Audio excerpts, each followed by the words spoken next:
And it begins in 3, 2, 1.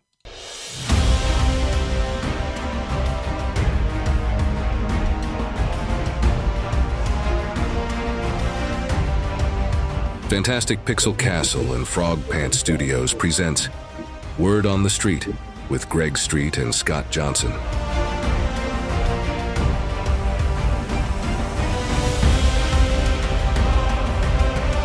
Hey everybody, welcome to another episode of Word on the Street. As you heard right there, it is Greg Street and Scott Johnson. Greg, welcome back. How are you, sir? Good, I'm good. Yeah. Excited to be here as always. Good to see you, man. We are at 12 episodes of this, which means a year of Word on the Street. Does it feel like a year to you? We are catching up with the instance. Yeah, you'll be there in no time. No, it doesn't feel like we've done 12 of these already. It feels like we did about 4. Yeah. I'm not sure what that means. Yeah, and since we only do it monthly, it's just crazy how quick 12 went. I'm kind of blown away that we've had 12 of these. And congrats on that, but also I just have this quick question before we dive in and get our guest in here. How are you feeling this far in? We're a little more than a year for the company, and about a year for the podcast. How are you feeling at this stage? Are you feeling like things are progressing the way Greg Street envisioned it would? I'm scared the team will hear this, but I feel like we're actually a little ahead of schedule. I think the results of our playtest have been great. We've got a lot of content in already. We've got ambitious plans. So it's probably fine because the end of the year, everything slows down anyway. So then we'll be back on schedule. But right now, I think we're a little ahead. Oh, that's awesome. Probably a good feeling to have. But it's amazing. Don't get cocky, team. He doesn't mean slow down, all right? No. Work harder. Indeed. Well, it's great to have you here, of course. And also joining us, we think this is close to an anniversary. We had Kristina Swanenberg on, I think, episode 2. She is VP of Product, and she's back. Welcome back, Christine. Thank you. Great to be here. I keep saying Christine. I mean Kristina when I do that. I don't know why I do that, but just so you know. You can call me Scott with 1 T, and then we're even. Okay, I'll do it. It's very good to have you back. You're both here on the day after a massive moment for the team. You guys did a pretty deep dive into a playtest last night. I guess let's start with that. How did it go? Let's start with Greg. Do you feel pretty good? And how long did you guys play? We played, I think it was scheduled 9 to 11 p.m. Pacific. Mm-hmm. And then we went a little longer than that. After the playtest, we have the playtesters fill out a survey, so I want to make sure we capture their feedback, and then we do like a Q&A with Kristina and I were just answering questions that they might have, kind of making them feel valued, which they are, and answering questions that they might have. It's kind of like a nice way to cap off the evening. Mm-hmm. So even though it gets kind of late, it's that's probably the highlight of the night for me. Is it all hands on deck, like everybody in the company's playing at that point? A lot of them are watching. We have like the people involved in like the operations. It's like putting on a show, Mm-hmm. You're like, we have the secret channel of well, what do we do if there's a crisis, or if someone's having trouble logging in, can somebody help them, things like that. Mm-hmm. And then a lot of the rest of the team are just kind of there cheering on, or we had a couple of no-shows probably for technical reasons, so we'd have members of the team fill in to make sure they could make their groups and stuff. Sure. And well, I got a question about this. I'm actually going to read now that I think would be interesting to hear the answer to. Craig J wrote in and says, when they play test the game at this stage, does that mean all group content, some solo, how many hours, etc.? So it's a little bit of a broad question, but is it purely you guys testing Blue Zone content and group dynamics and that sort of thing, or are we even in the space where you can have somebody run off and kill mobs on their own, that sort of thing? We have a structure to it, which is really around testing the blue zones, because that's our big innovation and the riskiest part of the game. So we're really focused on that. Mm-hmm. The experience for a playtester is we pre-assign them groups just so we can skip over the part of them trying to find people to play with. Hopefully people they know. A lot of these are friends of the studio, so folks who know other people. Mm-hmm. They meet in the city, and currently, like the way you pick your class is we have these little phone booths. I call them outhouses, where you step in and pick what class you want to be, and then the door goes up, and when it comes down, you're a different class. I mean, that's not what we'll ship with, but it's really kind of cute and convenient now. Mm. And then they go to different blue zones. They don't know what they're going to get. We don't know what they're going to get. They're all going to end up in a blue zone. They do that for, I don't know, like an hour and a half, Kristina, something like that. Yeah. And then after they finish their blue zone, part of the very flimsy narrative we have is that you need to gather enough resources to build a portal in order to go to the red zone where there's a big boss. So Gotcha. after they do the blue zone groups, they're like groups of 5 or 6. And then they'll go to the red zone where it's more like a raid where we have 4 or 5 groups coalescing into groups of 20. And then they take down the raid boss in the red zone. And then, it's a big victory celebration. And that's kind of the experience. Oh, wow. About 2 hours right now. We hope to, grow that to be, maybe they do multiple blue zones or something like that. And so within the blue zone, they can separate, they can run around, they can be solo. The blue zones aren't gigantic, so you can find your group again if you get separated, but we don't really have a solo experience right now. Sure, that makes sense. So how many total players do you think you had in there? It may just be an estimate, I don't know, but maybe you know exactly. 55 last night. 55 is pretty good. Yeah. That's enough. We had 20, like 20. Yeah, double. We've doubled from our, October. In September, we had like 30. So we've doubled, and we hope to add maybe 30 more for our next playtest. Ooh, that's November's test, yeah? Yeah. Okay. I'm excited. And the crazy thing is, our engineers are so awesome that all of the client server stuff is up and running. Like, that isn't even the risky part now. We can get people into groups. We can get them into servers. The loading times are very low. All of the challenging stuff is mostly around the game design, like what they're doing within the game. So it's pretty crazy that they have, the client server architecture kind of up and running that quickly. Yeah. What a crazy, just from a product making and producing and then eventually shipping perspective, Kristina, that seems like a big advantage that maybe you have over MMO pioneers of 20 years ago, where they didn't have the infrastructure in place. They didn't have a lot of the tools that we have now. As somebody who's, concerned with that part of the business, that must feel pretty good. You can get right on to what matters, and that's making the game, I guess. Yeah, the level of sophistication that our engineers have given us on how we manage servers and environments, it's like top tier, way more than you'd expect in prototype, which allows us this ability to playtest often and frequently. And now we're talking about what different kinds of playtests can we run. So that flexibility really allows us to take advantage of all the players who want to help us build this game. Mm-hmm. Yeah, and Greg, you've talked about that before, but the fact that the tools are in the place they are now just represents maybe just a faster launch. Not launch necessarily on a date. We're not telling people that necessarily, but just getting to it, getting to the meat and potatoes of this game. Yeah, I remember when we were working on Age of Mythology way back in the day.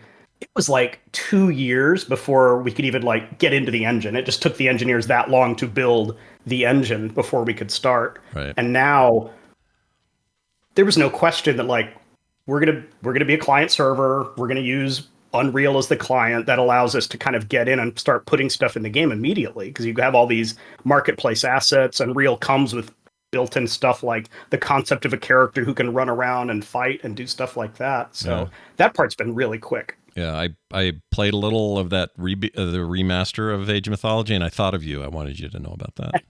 It's pretty good. It's really good. They made it work with controllers, and I was blown away. I don't know what the thinking was back when you guys were making these RTSs, but somehow that's something also today that doesn't seem like it's as difficult as it used to be, because it's wonderful with a controller. It's funny because I think about Age of Empires a lot, because that really was the genesis. The random maps from Age of Empires was really the genesis of Blue Zones. I was always a fan of random maps, and StarCraft, Command and Conquer, the other RTS games at the time didn't use random maps. And I always thought, wow, I feel like they're leaving a lot of cool stuff on the table. So for Ghost, I wanted to let's see if we can make random maps for an MMO. Oh, that's great insight. I always meant to ask you in previous episodes, what are some of the things that you wanted to do then that you think you can do now? And it seems like these are such disparate genres that would be hard to nail down what it would be. But as someone who appreciated the fact that I could say, I want a random map, I want an archipelago, I want a ton of gold, I want less resource, all of those choices, and knowing that the gold nodes weren't going to be right where I thought they were, and I couldn't memorize this for multiplayer reasons, that was a big deal to me. So that makes me, as a gamer, kind of excited to hear. Well, let's ask some other questions here. these playtests aren't, and it's not strictly just company folks. You've got some people that are associated with you guys, or it's basically a friends and family type arrangement, right? Sorry. Yeah, literally. Yeah. I think for the first playtest we did, we had one of our developers is in a WoW raiding guild and basically just invited his raid group because we knew he could kind of corral them. And if we had any problems, he could, he's the raid leader, so they're going to listen to him. Mm-hmm. And then we brought that group back, and then we let everyone in the studio kind of invite a couple of folks. And so we grew that way, and we had a much more diverse group this time of people that didn't play a lot of MMOs, came from like a more survival game background. We had people from different countries. It was really cool. So the next one in November, I'll be attending. I'm very excited about this. Nice. Yeah. Okay. So I'll be in there and I'll be able to speak to it directly. And you've talked about some of this, but where do you go from here? Like you've learned what you've learned from the last two. What does November look like? You've mentioned more players, but are there other milestones within the playtest that you can share with people? I think for November, we have some big focuses that we're trying, and the details of what it exactly makes it in, we're still working out, but we really want to invest in making exploration feel really good. It's something that we've seen good signal on in the September playtest and the one last night of like, this is fun, players really like it. So we want to invest even more in how we can make exploration feel fun and magical, that moment of like, oh, I found something, what is this? And like, just that discovery that makes playing the blue zones feel great. So I think that's where we're really focusing in November. There's some other stuff we want to play around with, like, can we create terrain that's really unique and varied? And there's some like big technical problems to solve in that, but that's like from a product side where we're trying to shift in November. So I'm excited that you will get to play that one. Yeah, I'm very excited. So Kristina, let me ask you as kind of a follow-up, when you're in there playing and you're seeing the progress, and especially as you're looking forward to a playtest that is about more exploration, some terrain stuff and all that, there is a little bit of you having to mind's eye some of this because you guys are early, right? You don't have all the art in, you don't have all the assets in. In fact, very little of that is done. You're using a lot of stuff that's built into the engine that you can use as stand-ins, the outhouses Greg was talking about, that sort of stuff. Just you as a player, how hard is that for you to sort of know that what you're looking at is certainly not the final product, but still put yourself in the mindset that I need to get into this and feel this as a player? How does it feel when I crest this ridge and see this thing? How does it feel when I enter this place with these other people and we're about to, it's all about to kick off? That fascinates me. So tell me about your mindset when you play a playtest like that. Yeah, so in a playtest, I think the moments that stand out to me the most are when I hear players say things that we tried to create. So, for instance, like if we want a player, we had some early challenges around, okay, the players get the main objective to kill this creature, and then they have to look across the map and find the creature. But they didn't have any clues as to how to find the creature. And so we, put our heads together and we're like, okay, well, maybe we can put some props around the creature that are big so you can see them from far away. And that would indicate, like, if it is a fire elemental, put some fiery pillars next to them, right? And see if players connect it. And so they did. And when players connect that, when they're like, hey, I bet it's by those fire pillars, let's go look. That is this really inspiring moment because you're like, okay, our hypothesis was true, at least in this case. And it really validates that the way you're thinking about the game is matching the way players are thinking about the game.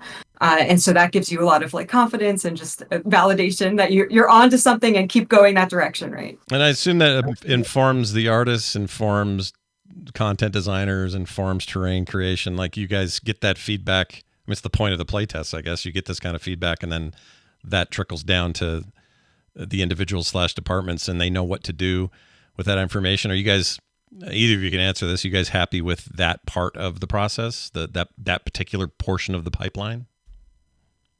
Yeah, I think the team's super small right now. So it's fairly easy to like all get in a room after the playtest and be like, all right, how'd it go? What do we think? What do we want to do next? And that makes it kind of easier to communicate because it is so much smaller. And we have good, I think, team members who are very engaged in trying to make the same game and get us all on the same page in terms of what we're building. So far, I'm very happy with how that's working.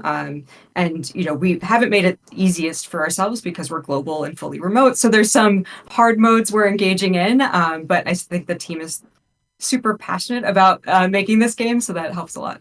Andrew in the chat room asked this question. He says, when playtesting, how do you filter the feedback to what is core to the game versus okay to ignore at this point? Is there a concern that the person filtering doesn't bring up something the team would want to hear? I know a lot of this experience is real time. Greg, I'll throw it to you. How much? I assume there are people typing away also on like, oh, we got to add this, do this, fix this, tell someone whatever, while this thing's going on. How would you answer that question? How do you keep what's core and ignore what is obviously stand-in?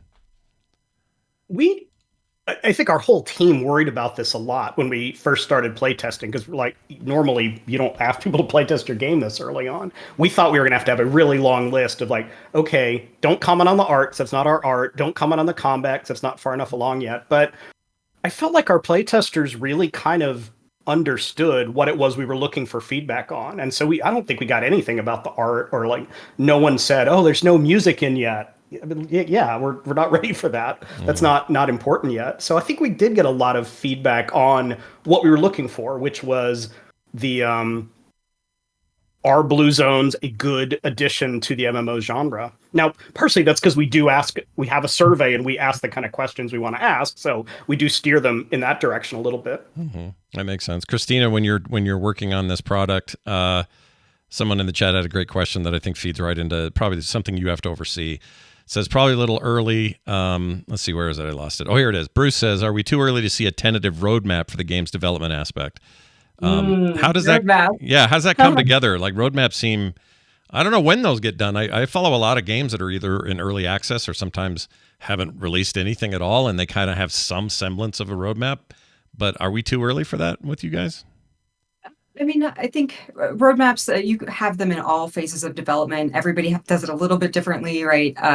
So we're building out our roadmap for what we might want to tackle in the next phase of development. Like, what are really big, challenging pipelines that we need to get right because they're so important to the game, like classes, right? We want to have a bunch of classes. Classes are very important to get right. They take a lot of work from many different departments across the studio. So let's put that in early.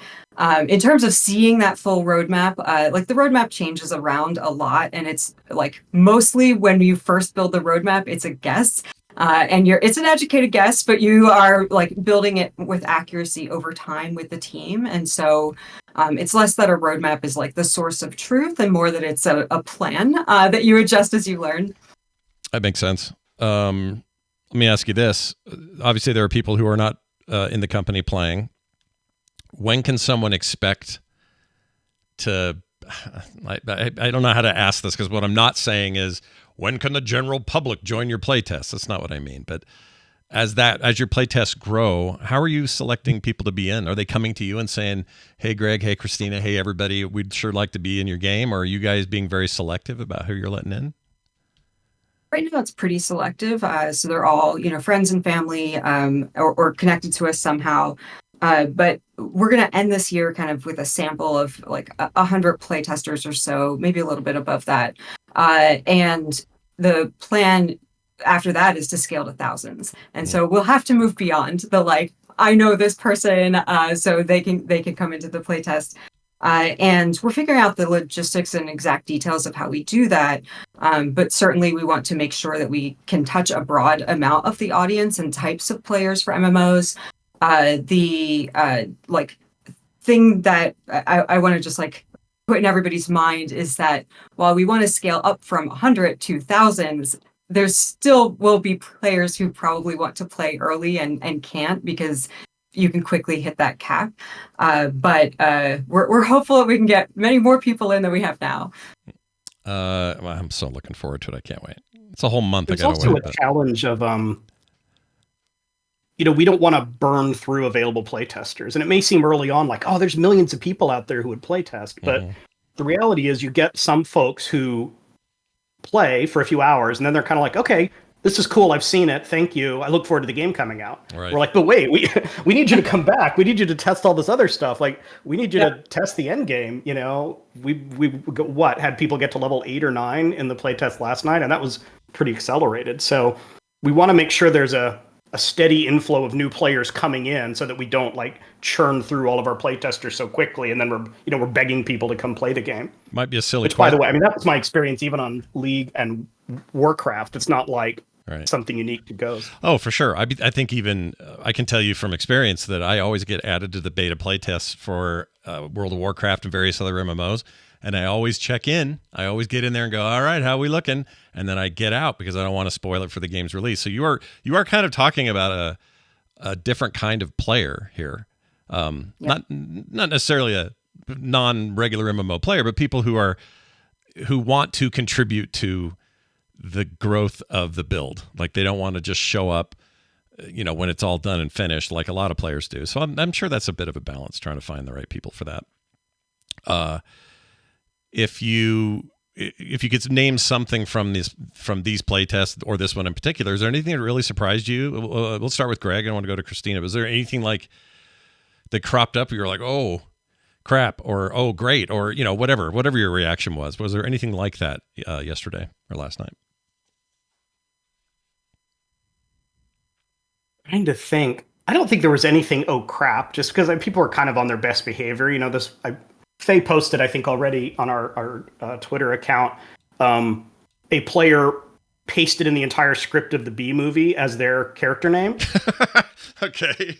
Because we didn't go through the trouble to like cap the length of the character. I mean, probably we would cap it at 16 characters or something like that. Like, that's not the kind of thing you worry about now. And so playtester like, hey, I'm going to see how long I can make my name. And it turns out you can make it really long. And their name was scrolling all the way across the screen. Like, yes, that's a bug. It's not a critical bug. We certainly wouldn't ship with it. And I think Brian or someone finally just asked them, would you mind renaming your character? It's a little distracting. Yeah. So I assume, did it display in the world like the whole full text? Yep. That's terrible. I mean, not terrible. I don't think it wrapped, so I think it just went off the edge of the screen, but it was still just their name took up, from the entire left to right of the monitor. As much as it feels a little trolly and memey, I still think there's value in that. Like, to at least now, at this stage now, you're like, oh yeah, right, we got to have a character limit. We can't just let these people type on and on. That's a small thing, but yeah. And it's a reminder that right now we have friends, so we can be like, hey, don't do that. Once we start inviting, randos, we're going to have to focus a little bit more on what if someone is disruptive? What if someone like jumps into someone else's blue zone and wants to engage in PvP? Like, we're going to have to start putting in those kind of, bumpers around the experience. Right. Kristina, anything last night or prior to this that just really jumped out at you? I think last night I was delighted by the amount of players that we call it like let them break the rules a bit, and they had so much fun, and it was really delightful to watch, just kind of playing around in the blue zone and doing things the unexpected way. So I think like this was one group realized, because we now have leveling. We didn't have that in September. We now have leveling, and they realized they got XP if they fell through a hole in the world and died. So they just kept falling to their deaths. They put a little campfire next to it so they could respawn quickly. Very clever and fine. Like, I don't know that that's a great game experience forever, but fun in the moment. And it's stuff like that it's like, that's really the promise of blue zones, is like, they're your part of the world. Do what you want, play how you want. And if you break the rules a little, like, you're cheesing a boss somehow. If you have fun, that's the point. Right? Yeah. Because you're not impacting a bunch of other players. That's kind of what, the beauty of the blue zone design. Right. Yeah, that's the whole point, right? You're having your own little experience in there, and the rest of the world can go on doing what it does and having their own experiences in their own blue zones. And it is really what makes this thing unique. What makes the show unique is I love hearing these little bits.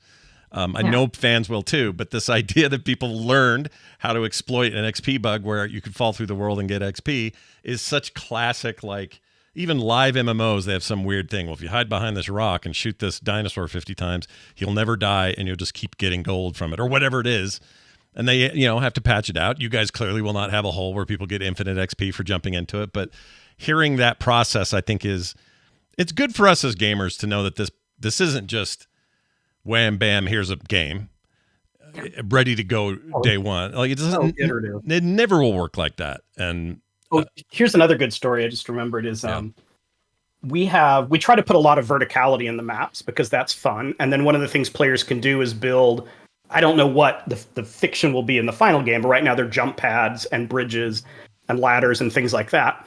And so over one of the shards was like this huge crystal, which we put there mostly because it looked cool and added a sense of fantasy. Mm-hmm. And so one group decided they were going to build a bridge all the way up to reach this crystal.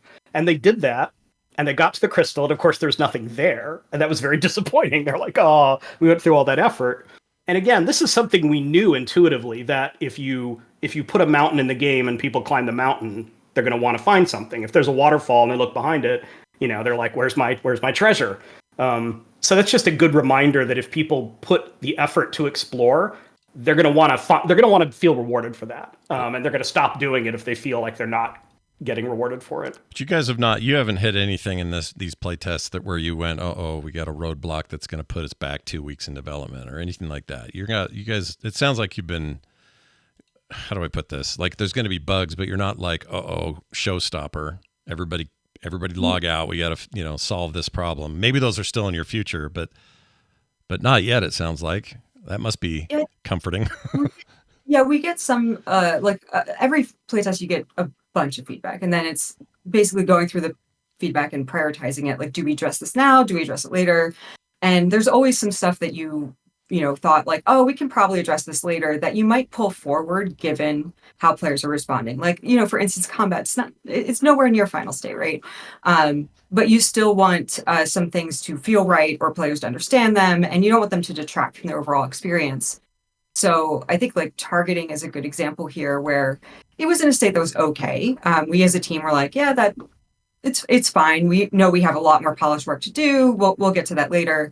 But then in September's playtest, it was clearly not in a good place for players. They were confused by who they were targeting, what target got selected next for them, and so, Ed, our director of UX, did a bunch of work to kind of add clarity to targets and to the hypothesis being like, it's just not clear who you're targeting right now. And if we added clarity beyond that by like making the health bar more prominent, then players will be less confused about targeting. And I think that worked. I don't think we're like finished on targeting, right? We still had some feedback on targeting from last night. But it's stuff like that where you're like, hey, this is clearly we're getting enough feedback, enough of a signal that this isn't in a place that we should invest a little bit more. Is that a roadblock? No. You always leave some room in the schedule for like, we know we're going to have emergent work come out of these playtests. How do we fit that back into, the plans that we already have for November's work? And that's just a discussion with the team of like, is it a higher priority to fix this thing that's causing some negatives in the player experience, or should we continue building out some of the innovations and testing our other hypotheses on exploration and whatnot? Sure.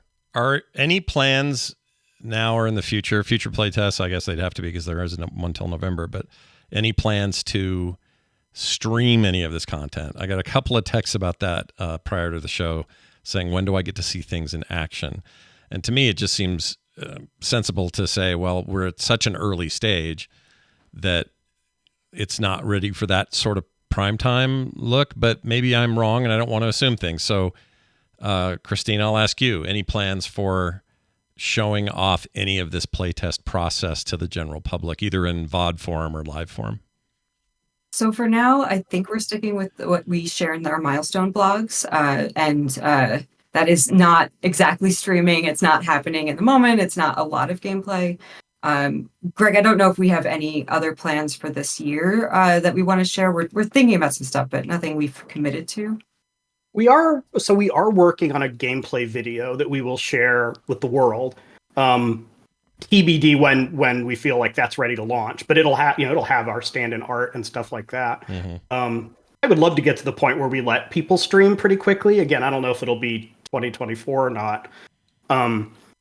There are more risks there because we FPC kind of lose control of the message. Like all it takes is one person saying, oh, gameplay video from this new game looks like poop, and now that's the meme, and we're kind of defending against that. Right. They're not going to come ask us of like, hey, why does this look like poop? Oh, because you're using all Unreal assets and none of your actual art is in the game yet.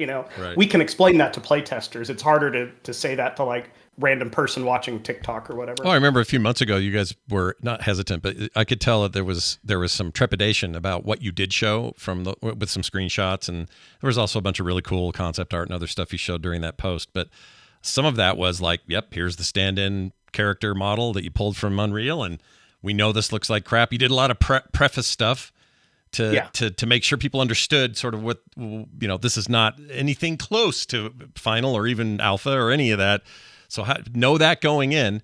But when you start talking about video and a mass consumption model, like, putting it on YouTube and saying, all right, everybody have a look, that's a bigger level of ignore our paint, ignore the construction, ignore the unfinished walls.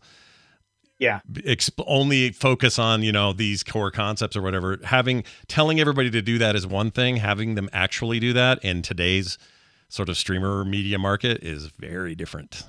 Totally. And unless we put like a watermark on every screen that's like work in progress, not shippable art, we can't guarantee that our message goes along with the video. All it takes is a couple of, GIF/GIFs out of context, and then kind of the meme becomes, oh, I'm worried about this game. We're like, dude, we're not about to launch, we're just seeking early feedback. Yeah, and sometimes it's not even real stuff. I remember not too many months back, there was a prominent AAA game. I won't mention it, but there was some footage from a very early build that had leaked or something, and somebody was showing it as if it was launch stuff for that week's launch of the game, and it wasn't.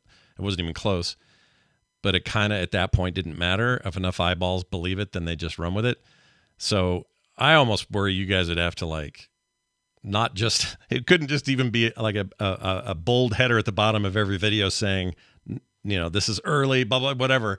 You're almost going to have half the screen be your face and constantly remind them or something. You know what I mean? Like, you have to almost lean into the fact that this looks like crap. We know it does. That's the point. Is we're working on a game, and then you pretty it up and blah, blah, blah, and just always hammer that home so that nobody can take it out of context or do something stupid with it.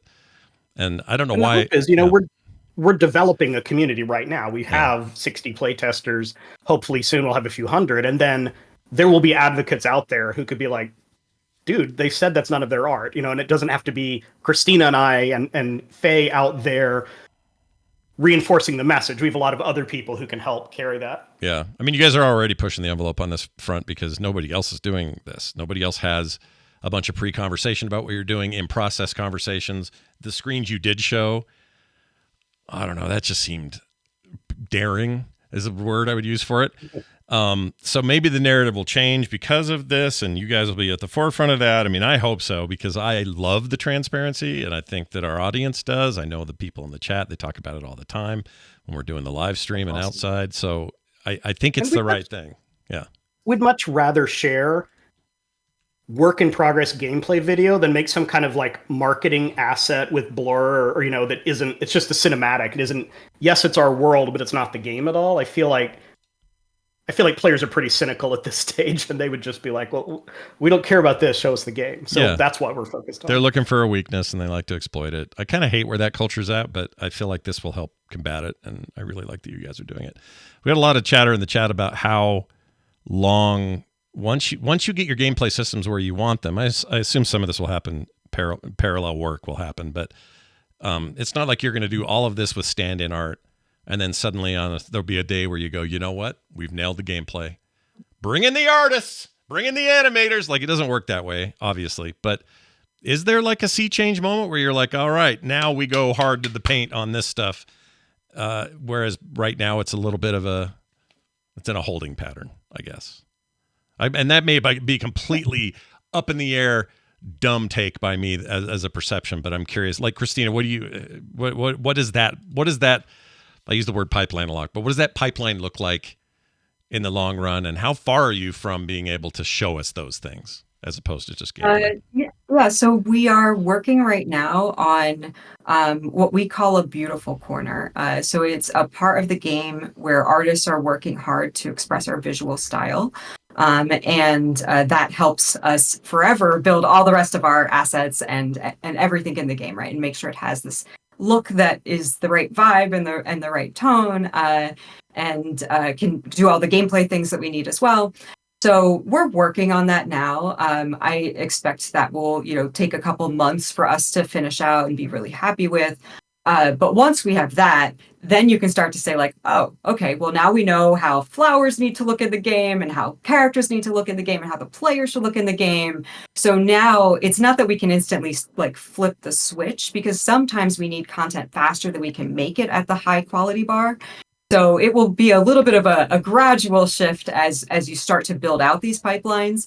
And like I said before, you kind of build the hardest ones first, maybe, right? And then across the game, what you'll see is like different kind of streams, like the props in the game or the creatures in the game or the characters in the game will slowly start to shift over to more and more content being the real ghost content. So this corner, I love this concept. It's almost, you helped answer a question I hadn't formulated yet. How do you establish essentially a style sheet for a game like this?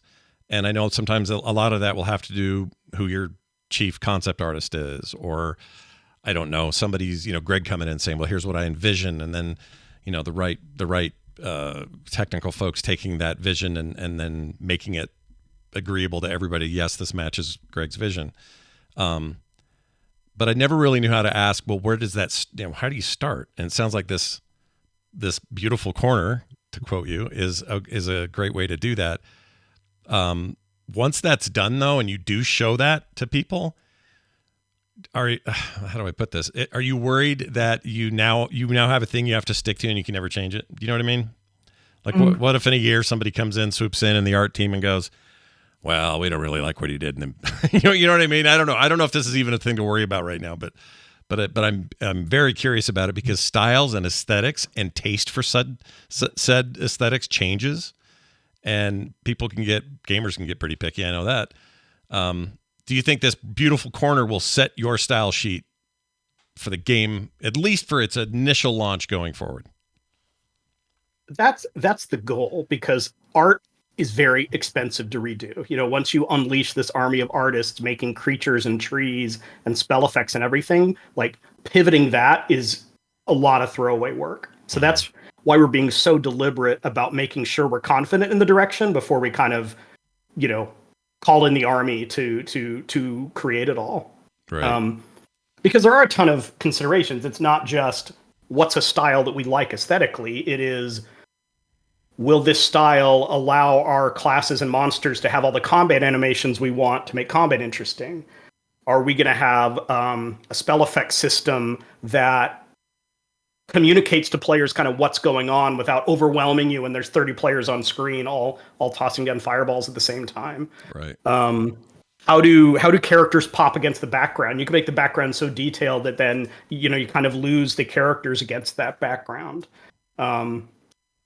All of this kind of has to, our blue zones are randomly generated, so we have to make chunks of terrain that can blend together without a lot of touch-ups at the seams, because there's not an artist doing that touch-up. It all just kind of has to work. So we kind of look at what are all the requirements for an art style, and then we try some things, and we say, oh yeah, that one of the challenges for games made in the Unreal Engine is they can look a little Fortnite-y. It's like, oh yeah, that looks like Fortnite, and we don't want to look like Fortnite. We want to have our own art style. Sure.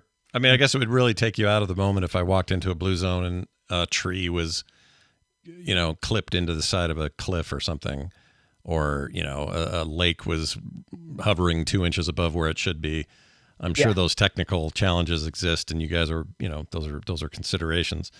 Here's a off the beaten path question, but when you're playtesting, everybody who's in this playtest, how are they doing that? Are you guys sending out an updated client every time you do a playtest? Are they doing it in some other way? You get some website where you got to download the assets and go? At this stage, it just seems like, well, if you don't have an EXE to run, what are you doing? Have you guys figured that stuff out yet? Yeah. We're using Steam, which luckily a lot of game developers have used Steam for these purposes, for like early testing. So there's a lot of functionality that we kind of get almost for free, right? Costs a little something, I think, doesn't it? A little something. Yeah. Yeah, a little bit. I remember hearing It's about a this. lot easier than kind of building your own, download or executable. Blech. Yeah, that sounds like a nightmare. That's the reason I asked. And I didn't realize. I guess that makes sense. I mean, and you'll end up. Steam will be a platform you're on at launch. At least that's the plan, right? Can we say that now? Okay, so it's in the plans. Yeah. That's really interesting. All right. Well, that tells me what I'll be doing next month. I'll just be using Steam. You guys will send me a link or you'll give me a code, or I don't know what you'll do, but it should be super easy. That's really exciting. Sorry, that threw me for a minute because I just really wanted to know that and I forgot where I was going. All right. So let's jump ahead to 2025 a little bit. And you're a number of months of playtests into this thing, and you've increased it. Let's say you've even gotten the playtest up to 5,000 people simultaneously doing awesome stuff. Is there some time in the year of 2025? I'm not trying to lock you guys down, but do you see that there's a time in there where you can kind of go full bore on not just roadmaps, not just revealing all your potential future plans, but maybe even picking a zone for release? Like, are we anywhere near that? I guess is my question of saying, yeah, we are hoping to release in spring of 2026 or something like that. Don't quote me, Chad. This is hypothetical. Right. Kristina, go ahead. The way we think about it is the phase that we're in right now that we're hoping to wind down really soon is prototype, where we're kind of convincing ourselves that this thesis will work, that like blue zones are actually a good idea, and some of our other focus areas, like the way we're doing combat, that we have enough confidence that we can move forward. Right. The next phase is we call pre-production. A lot of the game industry uses similar terminology. And the real pithy way to think of pre-production is you want to make one of everything, because then you know how long it takes to make one of everything. If you want to ship with 10 raid bosses, you make one raid boss in pre-production. You can say, oh, it took us a month to make a raid boss, so clearly it'll take about 10 months to make 10 raid bosses. So we do want to make a zone. We want to make one of everything. We'll make more than one of things like classes and monsters. And then we have a good estimate for, okay, gang, now to finish the game, how much more time do we need in that kind of last phase, which is pretty much the like make a ton of content phase. And that's, and I'll add to that a little bit. So that's figuring out how you make the game, like the pipelines, all the resources you need, how long it will take, so that you can know how much money you'll spend. There's also in prototype, we're really figuring out the innovations, and that's why we're so focused on Blue Zone. When you shift into pre-production, you build what some people call a vertical slice of the game or a representative slice of the game, which now isn't just your innovations, it's the whole thing, but a slice of it.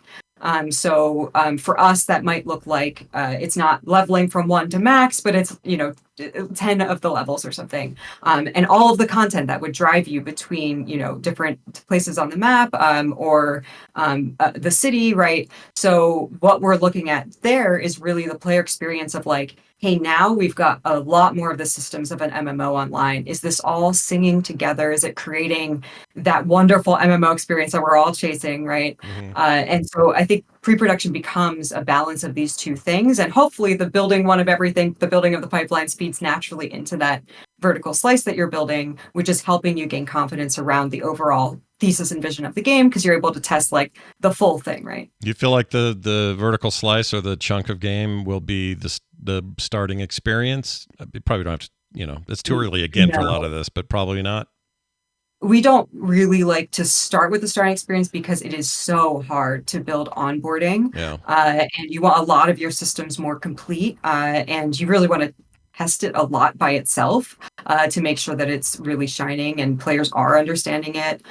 So you kind of, our bet right now is we start somewhere in the middle, and then that's kind of our aim, is start somewhere in the middle, and maybe we'll tag on some things that might only be an end game, like similar to the prototype now. There's a raid boss at the end of the Blue Zone experience where you go into the raid zone, like something like that, that's hinting at some of the other longer term end game mechanics. Yeah, because it would be like making a tutorial before your game's done, and that wouldn't make any sense, would it? Because even though starting zones aren't necessarily pure tutorial, there's a lot of tutorial in them, and that's where you learn the ins and outs of the game, so that would make sense to me. There used to be this kind of meme in game development that the best part of any kind of open world level based RPG game is the middle section, because the first section, the developers still don't understand the tools. They don't know what good looks like. The middle section, they hit their stride as awesome. And then the end game, they run out of time and they basically have to like finish real quick. So it's also not very good. So it kind of does this curve of like the best part of the game's the middle. And so by building the middle first and then going back and building the first part, hopefully you can avoid that. Now you said something, you just reminded me something recently on social media about how important MMOs having their plan, at least for Endgame, ready to go at launch is really important. Obviously, there are a ton of examples of games out there that came with a really great starter experience, a pretty decent mid, and then they're like, "Uh-oh, what are we doing here at the end?" Or that end's not ready, or we had to put the end off, or whatever. At this stage, are you feeling confident with that part of the game? Now, obviously, you don't have the details or the bits and pieces that will finally make up Endgame, but is it in the forefront of the goals? Like you're gonna be ready for Endgame or else sort of attitude. We have to have a good Endgame. Like so many MMOs launch earlier than they should because they have a fun leveling experience. They're like, hey, well, let's go ahead and get out there and we can start generating revenue while we figure out the end game. Players get to the end game much faster than anyone expects, and then they get bored and fall off. So you see a lot of these games, they launch, they get tons and tons of players, and then they crash and never recover. So we have some thoughts about Endgame. It's all on paper right now, but the way we want to handle development is we want players to playtest the end game. We want, before we launch, we want people to be like running around in our raid and having multiple characters at max level. And then we'll know, okay, our end game is good and it's less risky and we don't have that like, oh, everyone ran out of stuff to do problem. Yeah. You guys have two advantages as far as I'm concerned. One advantage of amazing talent spanning many games over many years with lots of experience in this very field. And that's huge, right? But I also think there's something to be said for, knowing the mistakes of previous games, sometimes knowing them hands-on, like what the mistakes were, and being ready to not make those again. Because you mentioned that initial drop off. We're not talking 2000 when there's like 2 MMOs and hardly anyone knows about them, and competition is scarce. We're now talking about, a many billion-dollar industry just with MMOs on their own. And you need to make the good first impression, maintain the middle impression, and you better be able to do something at the end that makes them want to stay, or else they got other places to go. And I know that's pressure. You guys probably feel that pressure. I don't know. But it seems like those are 2 advantages that you have. You have hindsight and you have hands-on. And I think that bodes pretty well. I don't really have a question. I just think it's a nice place for you guys to be. The thing I'd add there is like, this is why we care so much about partnering with players. This is why we're investing so much in playtesting this early. Like it adds complexity to the development cycle to be playtesting this early, but it's worth it because then things like Endgame that are very, very hard to build and make sure everything is working and make sure it's compelling to players and they want to keep coming back for a decade, right?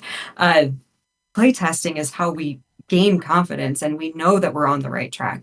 So I think starting that now and being able to do that now rather than we're late in the development cycle, we have 3 months to launch, we need to test Endgame somehow, but we don't have a community, we don't have a playtesting sample, we've never playtested before, like that we won't be choosing those problems, right? We're choosing a slightly different set of problems, which is like we have to play test super early. Yeah, no, that's great. Well, I'm excited to be a part of it next month. I know other people are going to be real stoked to hear our impressions when we do our next episode, and hopefully, I think we will have it timed so that it'll be playtest then episode, and then we can really get nitty gritty about where things are at after that one. But I have really enjoyed this episode. Kristina, having you on is always a pleasure. This makes 2. I hope it's more.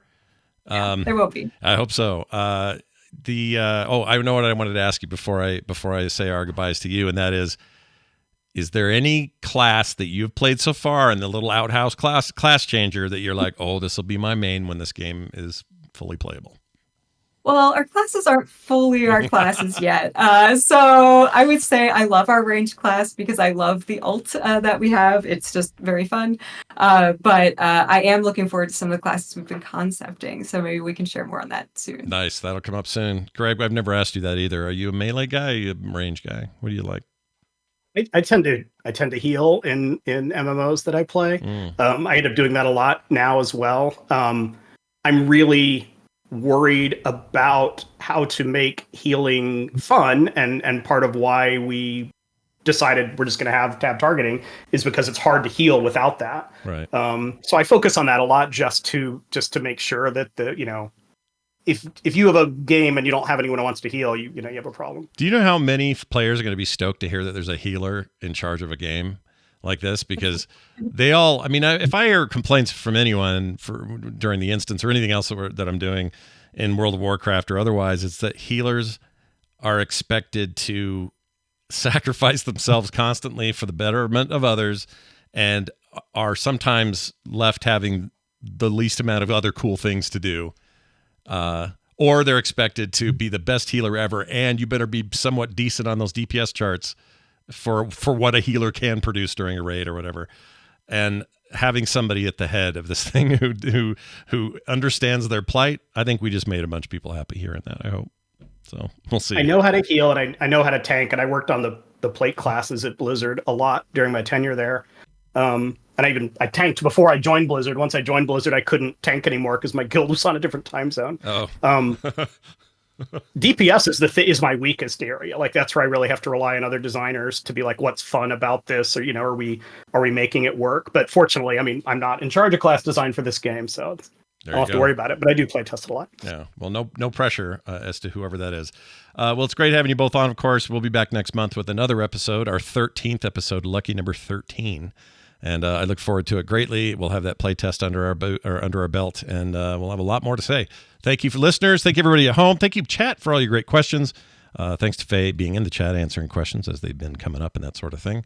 And we can't wait to talk to you guys next time. Make sure you check out the websites. FantasticPixelCastle.com is where you'll find all the information about the game. And if you're looking for podcast stuff, ways to contact us, what have you, you can find that at frogpants.com/street. And that's going to do it for us. Thanks for listening. We'll see you next time.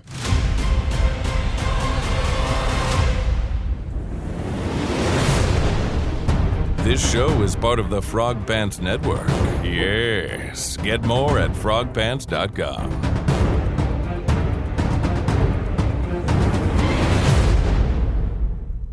And we did it.